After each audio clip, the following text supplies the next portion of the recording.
शं वरुणः शन्नो भवत्पर्यमा शन्न इन्द्रो बृहस्पतिः शन्नो विष्णुरुक्रमः ॐ शान्ति शान्ति शान्तिः।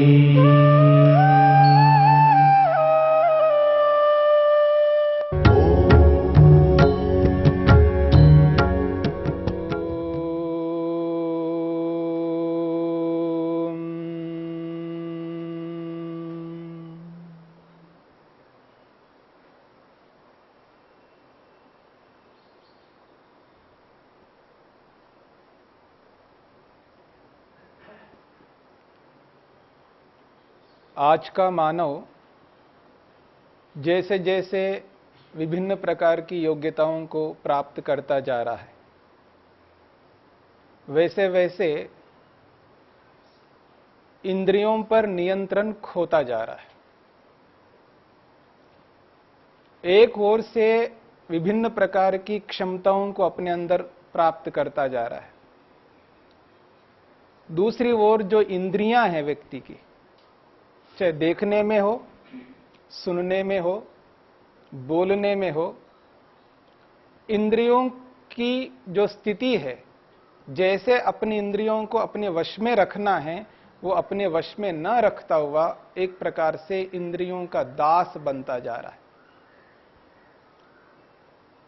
जैसे जैसे बुद्धि की क्षमता को बढ़ाता जा रहा है, बौद्धिक क्षमता को बहुत व्यापक बनाता जा रहा है। इतनी क्षमता बढ़ गई है व्यक्ति की बौद्धिक क्षमता, परंतु उस व्यक्ति के अंदर जो नियंत्रण होना चाहिए, जो सहन शक्ति होनी चाहिए, वो सहन शक्ति कम होती जा रही है। एक ओर से बौद्धिक क्षमता बढ़ती जा रही है, तो एक ओर से उसकी जो सहन शक्ति है वो कम होती जा रही है। योग्यताओं को तो बढ़ाता जा रहा है, लेकिन धैर्य नहीं है जीवन में। जैसा धैर्य होना चाहिए वो धैर्य जीवन में नहीं है। जो संतोष होना चाहिए, योग्यता को तो बहुत बढ़ा दिया, ज्ञान विज्ञान को बहुत प्राप्त कर लिया, लेकिन जीवन में संतोष नहीं है।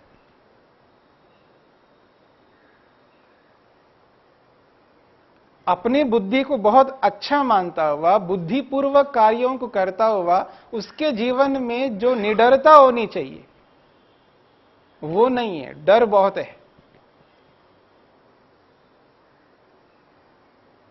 अपने आप को बहुत कुशल मानता हुआ, अच्छे कार्यों को कर रहा हूं ऐसा मानता हुआ, अपने आप को वो परतंत्र अनुभव करता है। आप देखेंगे बहुत अच्छी क्षमताएं हैं, बहुत अच्छे कार्यों को करता है, बड़े बड़े कारनामे भी करता है, लेकिन वो जिसके लिए करता है उसके नियंत्रण में ऐसा जकड़ गया है, क्योंकि उसको ऐसा पैकेज मिलता है, ऐसा पैसा मिलता है, वो अपने आप को परतंत्र कर लिया उसने।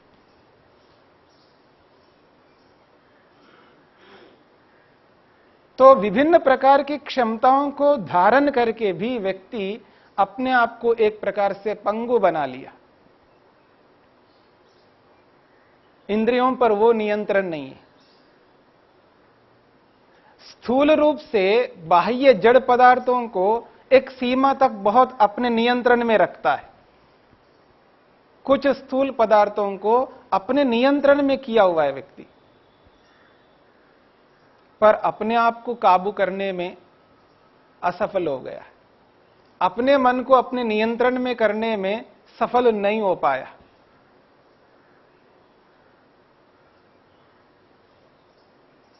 दुनिया में व्यक्ति बहुत बड़े बड़े कामों को करता है, पर अपनी वृत्तियों को रोके रखना, मन के विचारों को रोककर अपने मन को ईश्वर में लगाना बहुत कठिन हो गया है। जिसे एकाग्रता कहते हैं, जिस एकाग्रता से व्यक्ति को समाधि मिलती है, आत्म साक्षात्कार होता है, उस स्थिति को प्राप्त करने में असफल होता जा रहा है। भौतिक रूप से जितना सफल होता जा रहा है, आध्यात्मिक रूप से, आंतरिक रूप से अपने आप को सफल करने में असफल हो गया। और वृत्तियों को, मन के विचारों को रोकना बहुत कठिन सा हो गया है। आदमी ओलंपिक खेल में जाकर के गोल्ड मेडल, स्वर्ण पदक तो ला सकता है, पर अपने विचारों को रोकने में सक्षम नहीं हो पाया।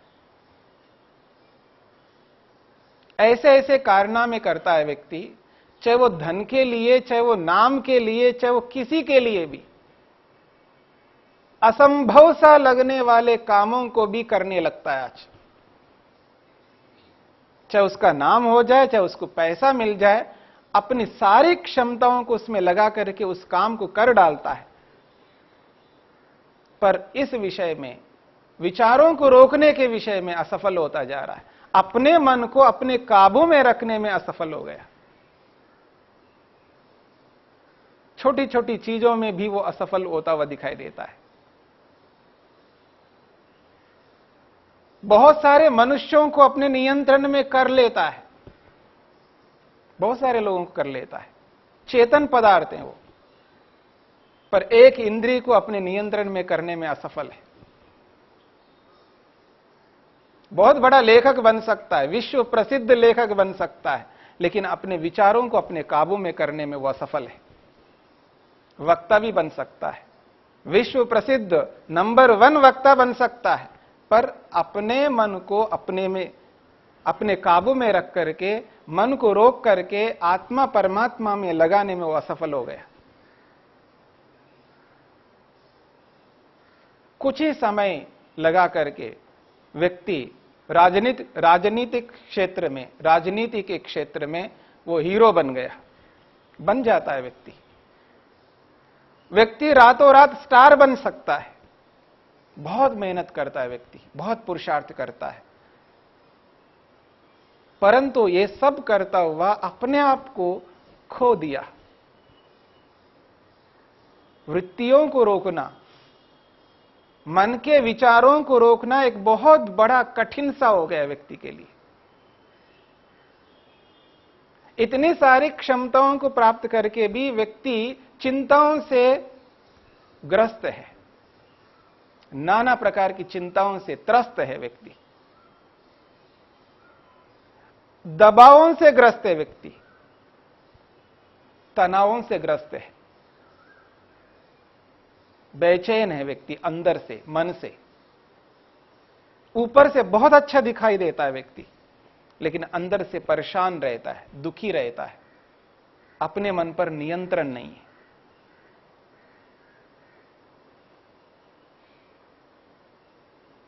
लाखों में नहीं, करोड़ों में नहीं, अरबों में कोई कोई एक व्यक्ति होता है जो विरला, जिसको आप कह सकते हैं, रेयर में कोई ऐसा व्यक्ति निकल कर आता है।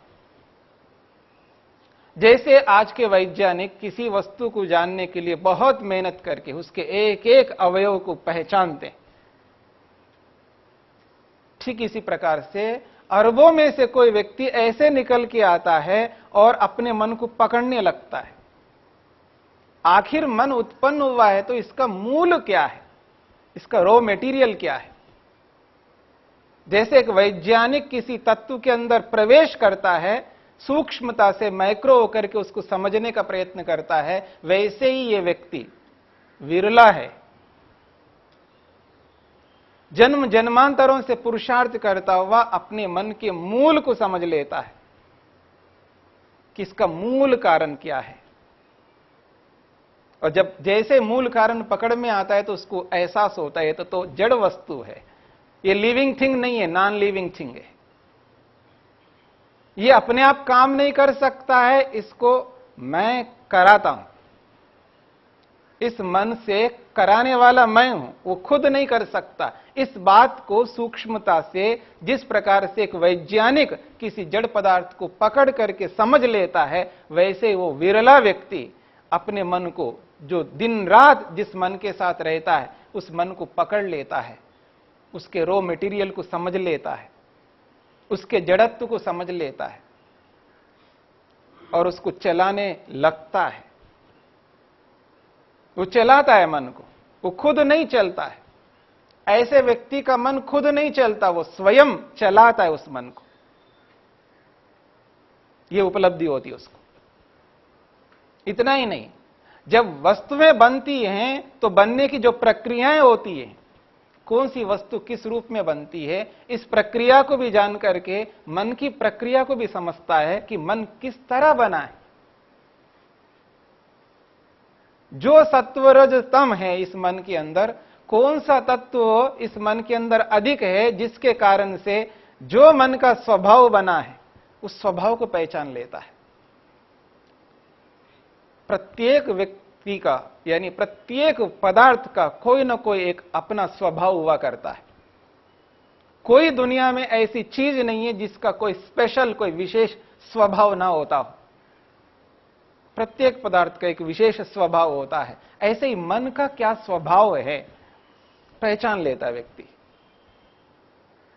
मन का यथार्थ जो स्वभाव है, जो सत्वगुण प्रधान मन है, उसका स्वभाव कैसा होना है, उस स्वभाव को पहचान करके वो एहसास करता है मेरा मन का स्वभाव तो शांत है, मैंने तो इसको चंचल समझा, चंचल स्वभाव समझा था, लेकिन इसका स्वभाव तो शांत है। ये यथार्थ रूप में पकड़ लेता है, समझ लेता है व्यक्ति। मन के मूल कारणों को पकड़ करके, मन के स्वभाव को समझ करके, कब किस स्थिति में मन कैसा बनता जा रहा है मेरा, यानी मन किस अवस्था में कैसा काम कर रहा है, उस स्थिति को बहुत अच्छे ढंग से समझ लेता है। किस परिस्थिति में मन मूढ़ होता है, किस परिस्थिति में मन चंचल होता है, किस परिस्थिति में विक्षिप्त होता है। मन की अलग अलग अवस्थाओं को समझ करके किस अवस्था में रहने से मैं अपने प्रयोजन को पूरा कर सकता हूं, उस अवस्था को मन में ले आता है।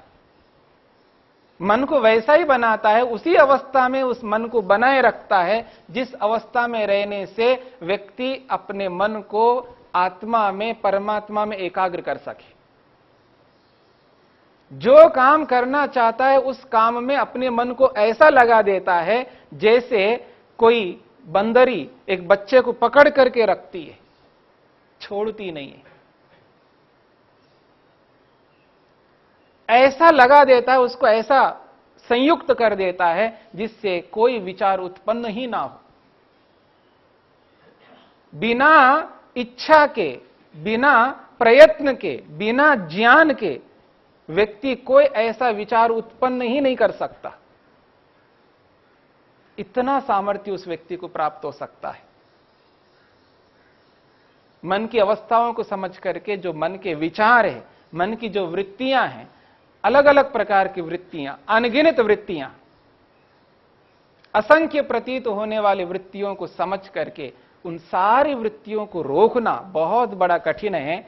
लेकिन जैसे भौतिक चीजों में जिनको हम असंभव सा लगता है हमको उन कार्यों को करते हुए, लेकिन कोई कोई उस कार्य को संभव करके दिखाता है, ठीक इसी प्रकार से ये जो असंभव सा लगने वाले जो विचार है मन के अंदर निरंतर उत्पन्न होते रहते हैं, उन सारे विचारों को, उन सारी वृत्तियों को पकड़ करके रोक लेता है व्यक्ति। तब जाकर के व्यक्ति को वो स्थिति प्राप्त हो सकती है। पर ऐसा रोकने के पीछे कोई कारण तो अवश्य होना चाहिए।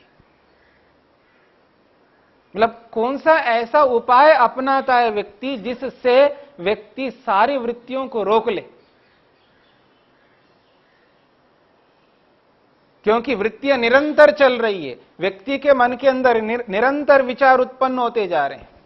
उन विचारों को रोकना है बहुत कठिन कार्य है, लेकिन उसको रोकने के लिए कोई ना कोई तो उपाय अवश्य है। काम कैसा है, उस कार्य के अनुरूप कोई साधन होना चाहिए। कार्य के अनुरूप साधन को अगर हम नहीं लगाते हैं तो वैसा कार्य संपन्न कभी नहीं हो सकता। कार्य के अनुरूप साधन को अपनाना पड़ता है। दुनिया में तो साधन बहुत हैं। यहां से दिल्ली जाना है तो दिल्ली जाने के लिए न जाने कितने प्रकार के साधन हो सकते हैं। और मेरे को शीघ्रता से जाना है और इस सीमित समय में जाना है और ऐसे ऐसे कार्यों को संपन्न करना है, तो जाने के साधन बहुत है, लेकिन मेरा कार्य किस प्रकार का है, उस कार्य के अनुरूप कैसे साधन को मैं अपनाऊं जिससे कि मैं उस कार्य को सरलता से कर सकूं और आगे के अन्य कार्यों को संपन्न कर पाऊं। साधन तो बहुत हैं दुनिया में। दिल्ली जाने के लिए कोई रेलगाड़ी को लेकर के जा सकता है, कोई बस को लेकर के जा सकता है, कोई कार को लेकर के जा सकता है, कोई किसी भी साधन को लेकर के जा सकता है। जाने के साधन बहुत है। जिस कम समय में मेरे को जाकर के वापस भी आना है और भी कार्यों को करना है, तो किस प्रकार का साधन मेरे को चाहिए जिस साधन को अपना करके मैं वहां जाके आऊं। कार्य के अनुरूप यदि साधन होता है तो व्यक्ति शीघ्रता से अपने कार्यों को संपन्न कर सकता है।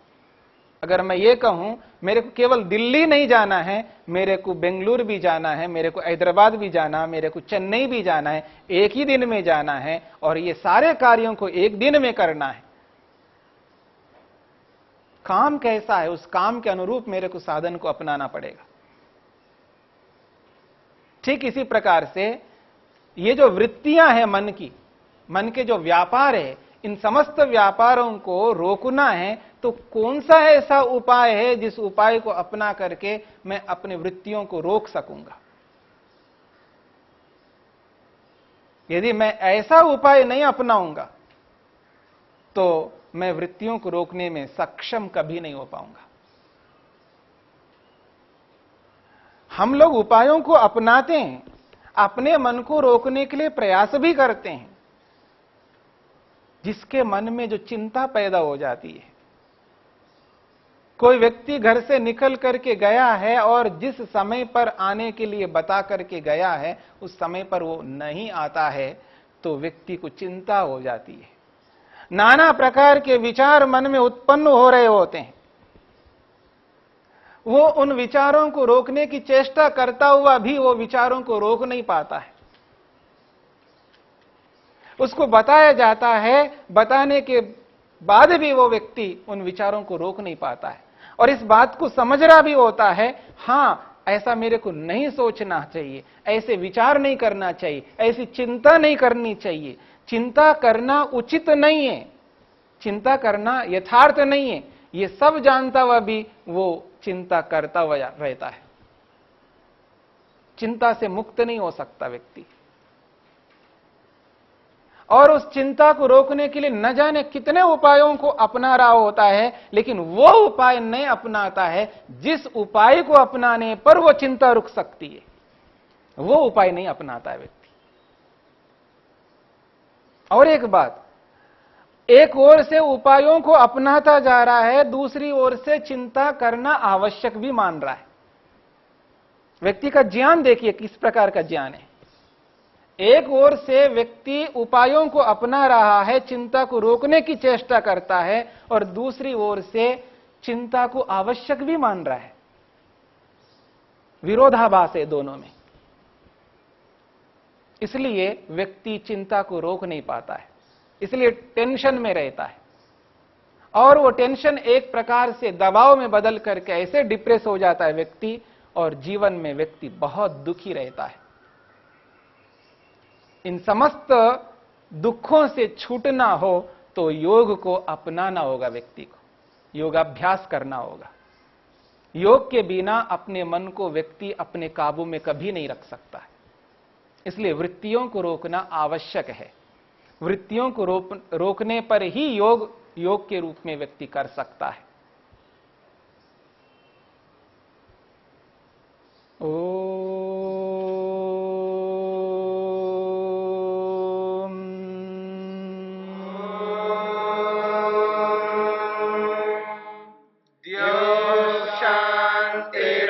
शांतिरंतरिक्षं शांति पृथिवी शांतिरापः शांतिरोषधयः शांतिः वनस्पतयः शांतिर्विश्वे देवा शांतिर्ब्रह्म शांति सर्वं शांति शांतिरेव शांति क्षमा शान्तिरेधि ॐ शान्ति शान्ति शान्ति